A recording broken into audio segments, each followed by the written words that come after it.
de nous accueillir. Merci, Madame la Ministre, pour votre soutien sans faille. Et j'appelle maintenant Laurent Champanet, président de la Conférence des grandes écoles.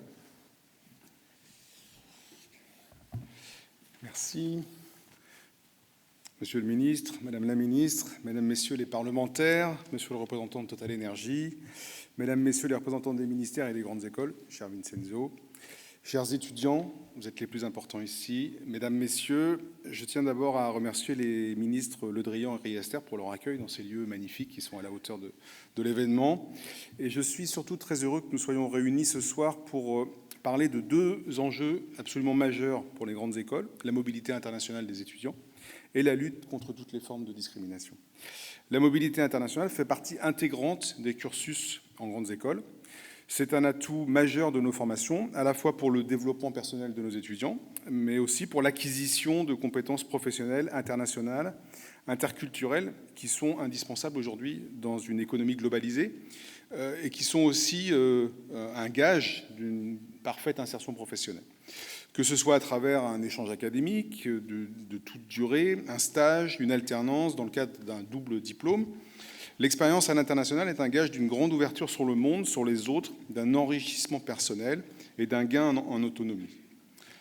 En parallèle, le baromètre handicap de la CGE montre que le taux d'étudiants en situation de handicap, vous l'avez dit Madame la Ministre, ne cesse d'augmenter dans nos grandes écoles, près de 2% en 2019-2020, alors qu'il était encore d'1,57% en 2017-2018. Et il nous semble inacceptable qu'aujourd'hui des étudiants, en raison de leur situation de handicap, visible ou invisible, ne puissent pas bénéficier pleinement de cette expérience formidable. Face au constat de nombreux freins discriminants qui concernent l'accès et le remboursement des soins et des traitements, les règles administratives et juridiques, l'accès aux transports adaptés locaux, le surcoût financier lié au handicap, pour n'en citer que quelques-uns. Et vous l'avez dit, la Conférence des grandes écoles porte depuis plusieurs années un plaidoyer en faveur du statut international de l'étudiant en situation de handicap dans les instances nationales et internationales, avec le soutien de la FEDE, 100% en dynamique, de NIR Transition et de l'ambassade du Mexique en France. L'accompagnement des étudiants à la mobilité internationale a été inscrit en 2019 dans les objectifs de la seconde charte handicap de la CGE.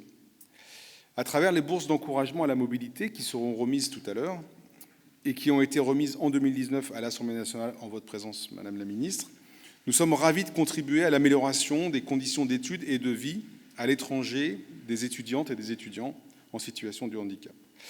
Je remercie chaleureusement notre partenaire Total Énergie cette année, représenté par Monsieur Patrice Humel, pour leur soutien dans ce dispositif.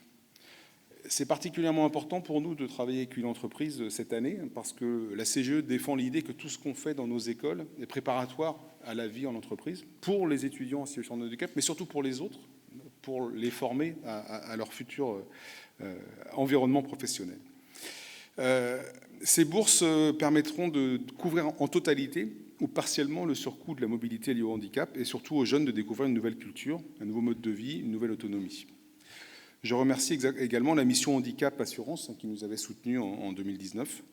Et je tiens à saluer les étudiantes et étudiants lauréats ici présents et qui nous suivent pour certains à distance. Julie, Margot, Sophia, Claire, Eugénie, Maude, Justine, Alice, Kevin, Mathéo, Sacha et Louis.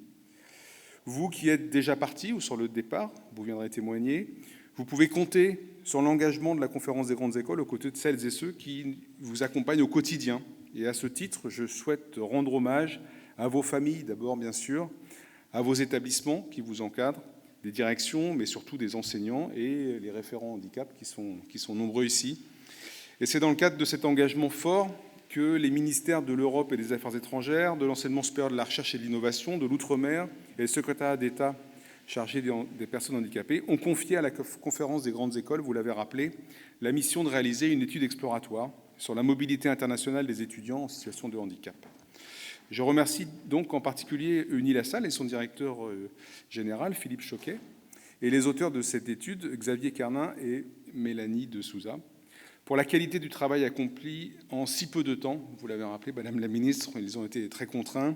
Plus de 80 experts rencontrés, 5 enquêtes et des réponses issues du monde entier qui ont permis de formuler 79 propositions dont nous invitons le gouvernement, et vous vous êtes engagés à le faire, les institutions européennes et internationales, les établissements d'enseignement supérieur à se saisir dès aujourd'hui.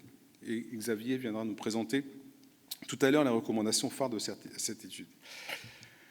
À l'heure où de fortes attentes existent vis-à-vis des grandes écoles, je suis convaincu que faciliter la mobilité internationale des étudiants en situation de handicap contribue plus largement à l'objectif de diversité et d'inclusion dans nos écoles et par la suite dans les entreprises.